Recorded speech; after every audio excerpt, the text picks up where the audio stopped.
जो पार्वती की तरह सुखी रहो। पुजारी विष्णु प्रसाद जी, आज हमारी शादी की 25वीं सालगिरह है। आज ही के दिन 25 साल पहले आपके पिता पुजारी शंकर प्रसाद जी ने हम दोनों का मंगल विवाह किया था। उनके आशीर्वाद, उनकी शुभकामनाओं से हमारे ये 25 साल बहुत सुख शांति से गुजरे हैं। आज इस रजत जयंती के शुभ अवसर पर आपका आशीर्वाद लेते हुए आपकी खिदमत में ये छोटी सी भेंट अर्पण करता हूँ, इसे स्वीकार कीजिए। क्षमा कीजिए, इस भेंट को आरती में डालिए। इस पर मेरा नहीं, भगवान का अधिकार है। आरती में? भगवान को? लेकिन विष्णु प्रसाद जी, ये भेंट तो मैं आपकी सेवा में दे रहा हूँ। आपकी गृहस्थी सुख शांति से चल रही है, वो मेरे कारण नहीं, ये सब भगवान की महिमा है। वाह वाह वाह वाह पुजारी जी, आप धन्य हैं। आज तक मैंने मंदिर में भगवान और भगवान के नाम पर अनगिनत पुजारियों को माल हड़प करते हुए देखा है, लेकिन आप जैसा महान इंसान नहीं देखा। ये देखिए ना, जैसे ये मेरा ड्राइवर शामू है, पिछले 25 वर्षों से बड़ी वफादारी से मेरी सेवा कर रहा है, लेकिन आज तक इसने पगार बढ़ाने के लिए अपना मुंह नहीं खोला। वैसे ही 25 वर्षों से आप इस भगवान की सेवा कर रहे हैं और आपने मेरी ये छोटी सी भेंट देने से इनकार कर दिया। वाह! अरे बेटी, क्या हुआ? कुछ नहीं, थोड़ी पतली हो रही थी। क्या हुआ? What happened? क्यों थे? एसिडिटी बढ़ गई तो उल्टियां कर रही है। उल्टियां आपकी दवा से? क्या बात कर रहे हैं चौधरी साहब, ये एसिडिटी के कारण थोड़ी हो रहा है, ये तो उसके कारण हो रहा है। अब क्या बताओ इनको। अरे आप नाना बनने वाले हैं। नाना? मैं? बेटी? हाँ? चल बेटी, चल आराम से चल के लेट जा। डैडी, ओके, मुझे कुछ नहीं हुआ। अरे अगर तेरी माँ जिंदा होती ना तो वो तुझे बताती कि लड़कियों को ऐसी हालत में नहीं घूमना चाहिए। आचार, वो जो भी हो, तो काम कर, डॉक्टर ललिता को फोन कर बोलना जल्दी आ जाए। डैडी, उसे फोन करेंगे। बेटी तो बहुत सीधी, कोई कभी बात नहीं बनती। चल चल। डॉक्टर ललिता। क्या करता है?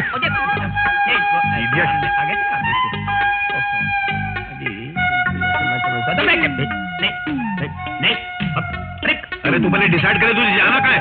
ये उधर। हाँ, अजीब हो गया ये। कृष्णा, दूध नाथ, दूध। कृष्णा है कौन ये कृष्णा? ये मेरा होने वाला नवासा। ओह अच्छा अच्छा। अरे बेटी ललिता। बेटी? क्या? डॉक्टर। तेरी बेटी है वो? नहीं, डॉक्टर ललिता। बेटी क्या है? लड़का? ये लड़की? नहीं, मैंने सुना है डॉक्टरों ने कोई ऐसी मशीन इजाद की जिससे पहले ही पता चल जाता लड़का होने वाला कि लड़की होने वाली है। अगर तुम्हारे पास मशीन तो मुझसे मैं मंगवा, डोंट वरी अबाउट दैट। हाँ अंकल, आप खामखा परेशान हो रहे हैं, शोर मचा रहे हैं। साधना को ऐसा कुछ नहीं है। रात भर जाग जाग कर पढ़ाई करने की वजह से एग्जर्शन बढ़ गया है और उल्टी हो गई, बस। गर्भ वगैरह कुछ नहीं है। अचार, दूध। मुझे सबसे पहले खबर किसने सुनाई थी कि मैं नाना बनने वाला हूँ? मेरे ख्याल से शायद मैंने ही बताया था आपको, आपकी दुआ से। मेरी दुआ से? देखिए क्या है जी, जब औरतें उल्टियां करती हैं तो उनका मन खट्टा खाने को करता है, और जब उनका मन खट्टा खाने को करता है तो इसका मतलब उनको बच्चा होने वाला है आपकी दुआ से। मेरी दुआ से? अब मैं तुझे खट्टा खिलाऊंगा, तुझे उल्टियां कराऊंगा, तेरी बीवी की जगह तुझे गर्भ से कराऊंगा। आराम। ये हमेशा गलत बातें करता है। मुझे माफ कर दीजिए, आपकी दुआ से। मेरी दुआ से? पापा जी। अरे माफ कर दीजिए। चलो अंकल। पापा। अरे ये क्या, इतनी जल्दी कपड़े बदल लिए? क्या बात कर रहे हैं? मैं तो शाम से यही कपड़े पहने हुए हूँ, इसी लिबास में हूँ।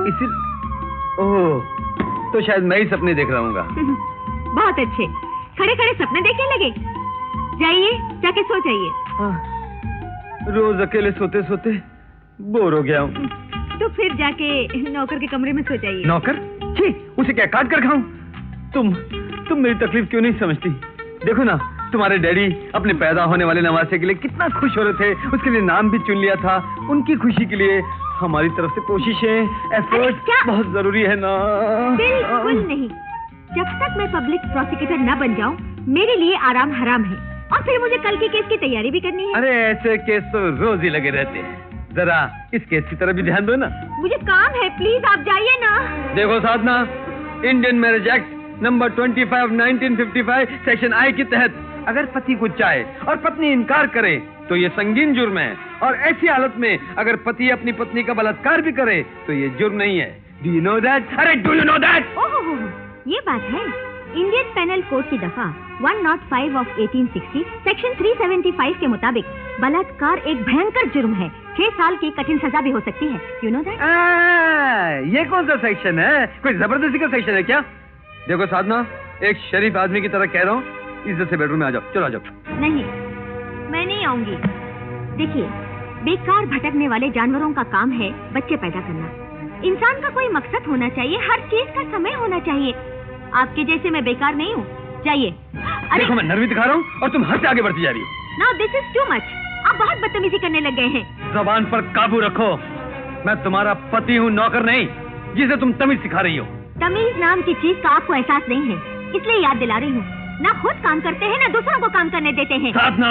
यस, बिल्कुल ठीक कह रही हूँ। आपको बिना काम किए खा पी कर आराम करने के अलावा आता ही क्या है? बस जब देखो प्यार, मोहब्बत, औलाद, बच्चे। अरे पहले कुछ बनकर तो दिखाइए, मेरे डैडी की फैक्ट्री चलाकर तो दिखाइए, अपने पैरों पर खुद खड़े होकर दिखाइए, तब मैं आपके बच्चे की माँ बनूंगी, समझे?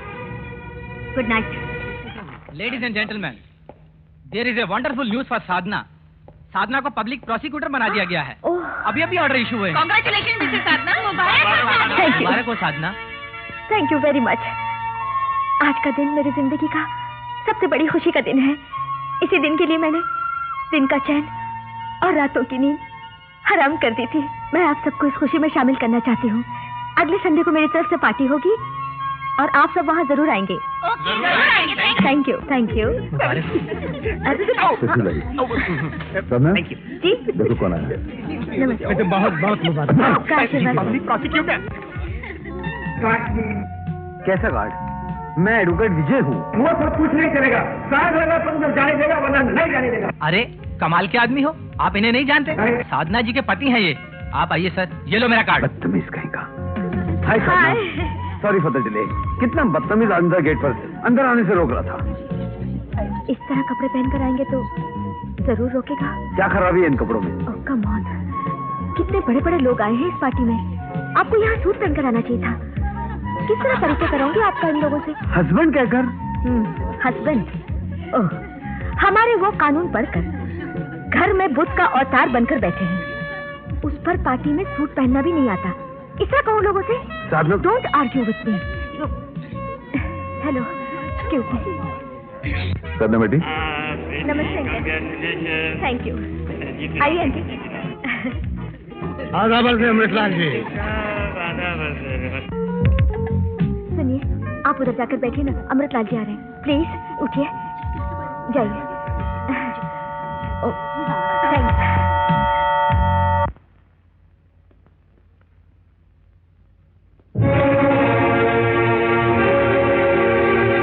साधना, साधना, साधना, मुझे भूख लगी है। उफ। अरे क्या कर रहे हैं आप?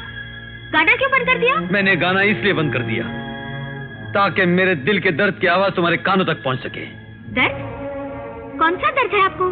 क्या तुम्हें एहसास है कि मैंने खाना नहीं खाया अब तक? जी हाँ, आप तो वक्त से पहले ही पार्टी छोड़कर चले आए थे। तो और क्या करता? एक अजनबी की तरफ बैठे हुए लोगों की नफरत भरी निगाहों के नश्तर सहता रहता। I don't understand. इसमें नश्तर और अजनबी की क्या बात है? पार्टी हमने अरेंज की थी और हमारा फर्ज था कि हम मेहमानों का ख्याल रखते, उनका स्वागत करते। क्या क्या इस घर में सिर्फ आए मेहमानों की इज्जत की जाती है, अपनों की कोई इज्जत नहीं है? क्या मतलब है आपका? देखो साधना, हम दोनों बचपन के साथी हैं, साथ खेले, साथ पढ़े, इसलिए मैं तुम्हारी हर बात बर्दाश्त कर जाता हूँ। लेकिन तुम अपनी हद, अपनी मर्यादा से आगे बढ़ती जा रही हो। ये बात मेरे बस के बाहर हो गई है। साफ साफ कहिए, आप कहना क्या चाहते हैं? जो मेरी पसंद थी, वकालत का पेशा, उसे करने से तो मना कर दिया। अब पति के दर्जे से तो मत गिराओ। तो दर्जे में रहिए, किसने मना किया है? अगर तुम्हारी नजरों में इसे जीना कहते हैं तो मैं वकालत फिर से शुरू कर रहा हूँ। इस घर को छोड़कर दूसरे घर में रहने जा रहा हूँ। इस घर में आपको किस बात की कमी है? इज्जत की कमी है, खुददारी की कमी है। जब तक घर दामाद बनकर रहूंगा, बेशर्मी और बेइज्जती की चोट सहता रहूंगा। इसलिए मैंने फैसला कर लिया है कि खुद अपने पैरों पर खड़े होकर, रूखी सूखी खाकर इज्जत की जिंदगी गुजारूंगा। अपने पैरों पर खड़े होकर रूखी सूखी खाना आप ही को मुबारक हो। रूखा सूखा खाने की आदत न मुझको है, न मेरे खानदान में किसी को है। समझा? तुम मेरे साथ रूखी सूखी खाकर नहीं जी सकती, तो फिर अमीर घराने की लड़की होकर मुझ जैसे गरीब मामूली लावारिस इंसान के साथ ब्याह क्यों किया? सिर्फ फैशन के लिए? या मांग में बाजार से खरीदा हुआ सिंदूर भरने के लिए, या समाज में अपने आप को शादीशुदा कहलवाने के लिए? और अगर मैं तुमसे पूछूं कि तुमने मुझसे शादी क्यों की, मेरे बाप की कमाई हुई दौलत पाने के लिए? नहीं चाहिए तुम्हारा धन, तुम्हारी दौलत, इसीलिए सोचता हूँ इस घर को छोड़कर चला जाऊं। तुम मेरे साथ आओगी या नहीं? पत्नी होने के नाते तुम्हारा हुक्म मानने से पहले मैं अपने डैडी के विचारों को जान लेना जरूरी समझती हूँ। तुम्हें पिता चाहिए या पति चाहिए? दोनों चाहिए, लेकिन दोनों में पहले मेरे पिताजी थे, उसके बाद आप मेरी जिंदगी में आए। 2 कश्तियों में सवार होकर सफर की इच्छा रखने वाले बेवकूफ कहलाते हैं, और सुराख वाली कश्ती में सफर की इच्छा रखने वाले उससे भी बड़े बेवकूफ कहलाते हैं। ब्यूटीफुल, क्या जबान इस्तेमाल की है। खुले शब्दों में कहे बगैर कितनी आसानी से तुमने अपने दिल की बात कह डाली। मैं एक सुराख वाली कश्ती हूँ, यानी एक निकम्मा इंसान जिसके पास सर छुपाने के लिए ना कोई घर, ना जिंदगी का कोई मकसद। तुम्हारे ही घर में तुम्हारी टुकड़ों पर पलने वाला और जिंदगी की धूप से बचने के लिए तुम्हारी छांव में जीने वाला एक बेगैरत इंसान हूं, यही ना? ऑलराइट साधना, एक दिन यही सुराख वाली कश्ती तुम्हें जिंदगी बचाने वाली लाइफ बोट बंद कर दिखाएगी। तुम जिस घास के तिनके को हकीर समझती हो, वही तिनका एक दिन तुम्हें डूबने से बचाएगा। यह बेसहारा इंसान एक दिन तुम्हें सहारा देगा। यह बिना परछाई का सूखा पेड़, एक दिन इसी सूखे पेड़ पर तुम अपना घोंसला बनाने आओगी। आज 15 अगस्त का दिन हमारे देश की आजादी का दिन है, और आज के इस शुभ अवसर पर हमारे शहर में पूज्य बाबूजी के रास्ते पर चलने वाले त्याग मूर्ति श्री अमृतलाल जी भी मौजूद हैं। अब मैं अपनी ओर से और आप सबकी ओर से श्री अमृतलाल जी से प्रार्थना करूंगा कि अपने शुभ हाथों से पवित्र तिरंगे को लहराएं।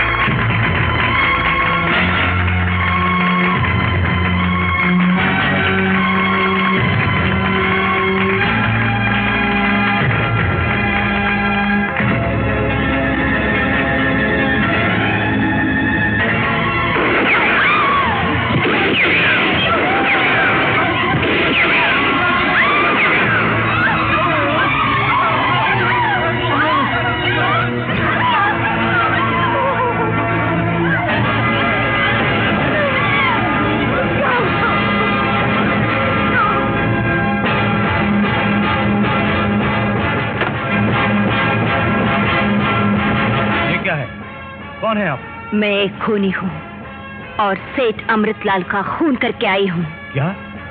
अमृतलाल जी का खून? हाँ, इसी रिवॉल्वर से किया है। ये मेरे पति का रिवॉल्वर है, जो पनवेल पुलिस स्टेशन में सर्किल इंस्पेक्टर है। हवलदार, बंद कर दो इन्हें। चलो। हाथ छोड़ो।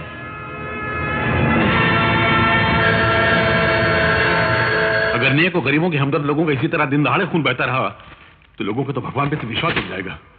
कभी कभी तो दिमाग काम नहीं करता है। नमस्ते चौधरी साहब। आइए विष्णु प्रसाद जी, बैठिए। नमस्ते। हम लोग अभी अमृतलाल जी की हत्या का जिक्र कर रहे थे। जब हम लोग का ये आलम है कि ये खबर सुनकर हमारी रूह कांप गई, तो आप पर जाने की बीत रही। आप तो उनके करीबी दोस्त थे, सारे दान धर्म के काम आप ही के हाथों हुआ करते थे। चौधरी साहब, मैं दरअसल उन्हीं की हत्या के केस के सिलसिले में आपसे कुछ बातें करने आया था। केस का तो सवाल ही पैदा नहीं होता विष्णु प्रसाद जी। वो हत्यारों तो सीधे फांसी के तख्ते पर चढ़ने वाली है। उसने हजारों लोगों की मौजूदगी में कत्ल किया, उसकी तस्वीरें उतारी की जो अखबारों में छप चुकी हैं, फिर उसने पुलिस में जाकर खुद अपना रिवॉल्वर सरेंडर किया, इकबाल जुर्म किया। ये मुकदमा तो आईने की तरह साफ है। It's an open shut case. What do you से बेटी? हाँ बिल्कुल, आप बिल्कुल फिक्र मत कीजिए पुजारी जी, उस लड़की को फांसी होकर रहेगी। मैं उस लड़की को फांसी लगवाने के लिए नहीं, उसे फांसी से बचाने के लिए आपसे मदद मांगने आया हूँ। जी हाँ, इस केस को लड़ने के लिए कोई वकील आगे नहीं आ रहा है। तो आप मेरे पास चले आए? जी। और ये उम्मीद लेकर कि मैं अमृतलाल जी जैसे इंसान को उनकी मौत के बाद मुजरिम साबित करके उस लड़की को फांसी से बचा लूंगा। अगर आप ऐसा करेंगे तो आप धर्म की सेवा करेंगे, इंसानियत की खिदमत करेंगे, इंसाफ का सर दुनिया में ऊंचा कर देंगे। चौधरी साहब। विष्णु प्रसाद जी, लगता है अमृतलाल जी की मौत के सदमे ने आपका दिमागी तवाज़ुन बिगाड़ दिया। आप बहकी बहकी बातें कर रहे हैं। मैं बिल्कुल होश में हूँ चौधरी साहब। आप अमृतलाल जी के बारे में कुछ नहीं जानते। वो 2 सूरतों वाला इंसान था। देखने में देवता लगता था, लेकिन असलियत में वो गुनाहों का देवता था। पर्दे के पीछे उसकी गोरख धंधे वाली सूरत नहीं देखी आपने चौधरी साहब? पर्दे के पीछे गोरख धंधे वाली सूरत? वो क्या थी? वो इस वक्त तो मैं आपको नहीं बता सकूंगा चौधरी साहब। कमाल करते हैं आप भी, तफसील तो बताते नहीं हो। कैसे पर्दे के पीछे उनके गोरख धंधे थे, और अगर थे भी तो आज तक आप खामोश क्यों थे? उनके मरने के बाद आपका मुंह कैसे खुल गया? मैं अपनी कमजोरी मानता हूं चौधरी साहब, लेकिन आप मदद करें तो यही नहीं, और भी बहुत सारी सच्चाइयां दुनिया के सामने आ सकती हैं। जी नहीं, ये इतना क्लियर और साफ कत्ल का मुकदमा है कि मैं क्या, दुनिया का कोई भी वकील इस केस को डिफेंस करने से इनकार कर देगा, और जो डिफेंस करेगा उससे ज्यादा नालायक, अहमक और पागल आदमी इस दुनिया में नहीं होगा। आप मेहरबानी कीजिए, जाइए यहाँ से। नमस्ते। ठहरिए पंडित जी, ये केस मैं अपने हाथ में लेने के लिए तैयार हूँ। जी? पंडित जी, हैरान होने की कोई बात नहीं है। आपने सारी जिंदगी भगवान की सेवा की है। आपकी बातों पर विश्वास करते हुए मैं ये केस अपने हाथ में ले रहा हूँ। आप सच कह रहे हैं बाबूजी? पंडित जी, मैं बिल्कुल सच कह रहा हूँ। आप निश्चिंत होकर जाइए, मैं शाम को आकर आपसे मिलता हूँ। धन्य हो विजय बाबू, धन्य हो। आप फिर एक बार साबित करेंगे कि भगवान मजलूम की रक्षा के लिए कहीं ना कहीं से किसी न किसी को भेज ही देता है। मैं शाम को मंदिर में आपकी राह देखूंगा। मैं चलता हूँ। विजय, तुम क्या वाकई इस केस को अपने हाथ में ले रहे हो? जी अंकल। लेकिन क्यों? तुम में ये खामखा का जोश क्यों पैदा हो गया? जोश नहीं पैदा हो गया, बल्कि मैं ये साबित करना चाह रहा हूँ कि मैं कम दिमाग, पागल, बेवकूफ नहीं हूँ। तुम बेवकूफ नहीं, बेगैरत होते जा रहे हो। तुम्हें इतना भी लिहाज नहीं कि जिस केस को मैं लेने से इनकार कर रहा हूँ, उस केस को तुम हाथ में लेने जा रहे हो। अंकल, आप जिसे हासिल करना चाह रहे हो उसे मैं हासिल करना चाहूँ तो वाकई मैं बहुत बेगैरत हूँ, लेकिन जिसे आप ठुकरा रहे हो उसे मैं हासिल करना चाहूँ, मैं समझता हूँ इसमें कोई बुरी बात नहीं है। कल तक मुझसे पूछे बगैर तुम्हें कदम नहीं उठाते थे, और आज तुम्हें अपना अच्छा और बुरा समझने की तमीज तक पैदा हो गई। तुम्हें जिंदगी की राह पर चलना मैंने सिखाया, और आज उन्हीं पैरों के तले मेरी इज्जत को रौंद रहे हो। तुमको जबान मैंने दी, और आज उसी जबान के बल पर तुम मेरे मुकाबले में खड़े हो रहे हो। मैं आपके मुकाबले में खड़ा नहीं हो रहा हूँ अंकल, मैं जुल्म और नाइंसाफी के खिलाफ खड़ा हो रहा हूँ। इस वक्त मैं तुम्हारे ससुर नहीं, तुम्हारे सीनियर की हैसियत से कह रहा हूँ विजय, कि तुम इस केस को अपने हाथ में नहीं लोगे। आई एम सॉरी सर, मैं बहुत दिनों तक आपका जूनियर रहा, और अब ये जूनियर अपने सीनियर की तरह खुद अपने बल पर नाम कमाना चाहता है। Vijay, you are going too fast, but study and very study. देखा आपने इस नालायक पति को, कितना घमंड समा गया इसके सर में। इन हाथों से पाल पोस कर बड़ा किया मैंने इसको, और आज इन्हीं हाथों को काटना चाहता है वो।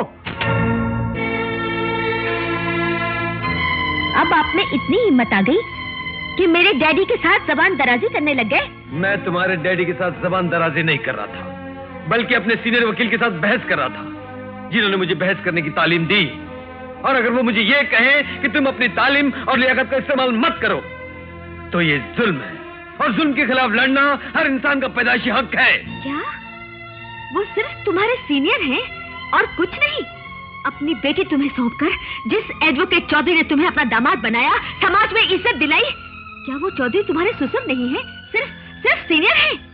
नहीं, वो मेरे ससुर है, लेकिन जहाँ तक मेरी इज्जत का संबंध है, वो मुझे भीख में नहीं चाहिए। मैं अपनी इज्जत खुद कमाना चाहता हूँ। अगर आप ये समझते हैं कि ये केस जीतकर आपको इज्जत और शौहरत मिल जाएगी, तो ये सिर्फ आपका वहम है, एक ख्वाब है। फैसला सुनाने वाली तुम हो या जज साहब? हर बात का जवाब देना आता है, लेकिन मेरे डैडी की इज्जत और शौहरत का ख्याल नहीं आता तुम्हें? मेरे डैडी ने तुम्हें पाला, मेरे डैडी ने तुम्हें पढ़ाया, मेरे डैडी ने तुम्हें खिलाया, सारी जिंदगी मेरे डैडी के घर में रहते आए हो, और आज हमारे घर में रहते हुए हमारे पीठ में खंजर भोंक रहे हो। साधना, साधना, मैं गरीब किसी की पीठ पर क्या खंजर भोंक सकता हूँ? अपने लिए तो दो निवाले नहीं खरीद सकता, तो किसी की पीठ पर भौंकने के लिए खंजर कहां से खरीद सकता हूँ? और ना ही ये मेरी आदत है। वैसे भी मैं महसूस कर रहा हूं कि अब मैं इस घर में किसी से निभा नहीं सकता।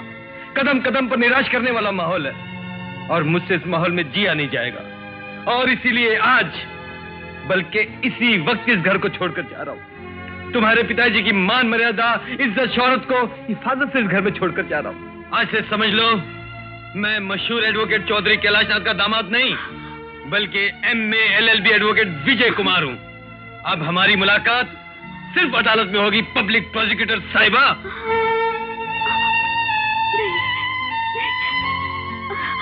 Daddy, daddy, daddy, daddy.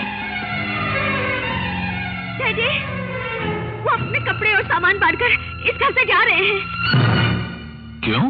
कहते हैं अपने पैरों पर खड़ा होना चाहता हूँ, अपनी मेहनत से नामवर वकील बनना चाहता हूँ।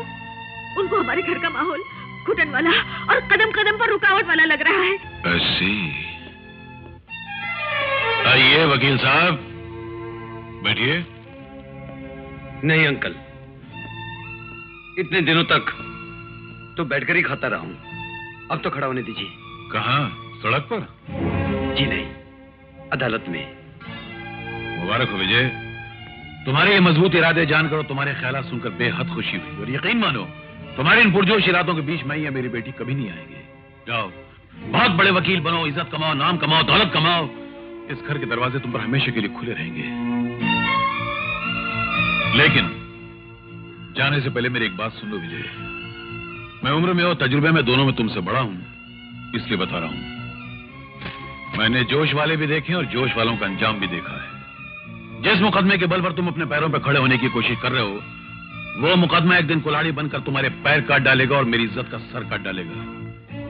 तुम्हारा भविष्य और मेरी इज्जत दोनों तुम्हारे हाथ में है, इसलिए जो कदम उठाना सोच समझ कर उठाना। मैं जिंदगी भर तुम्हारा एहसानमंद रहूंगा। अंकल, आपकी ये नसीहत मैं जिंदगी भर याद रखूंगा। Thank you very much. नहीं विजय, डैडी वो गुस्से में जा रहे हैं। आप उन्हें रोकने के बजाय उल्टा जाने को कह रहे हैं। बेटी, जिस इंसान को कभी गुस्सा नहीं आता वो इंसान कहलाने के लायक नहीं होता। गुस्सा मन का मवाद है, उसका निकल जाना ही बेहतर है। कभी कभी जिंदगी में गुस्सा आता है तो हमेशा के लिए भला हो जाता है, और उसका भला होगा तो तुम्हारा भला होगा। जाने दो इसे, जाने दो।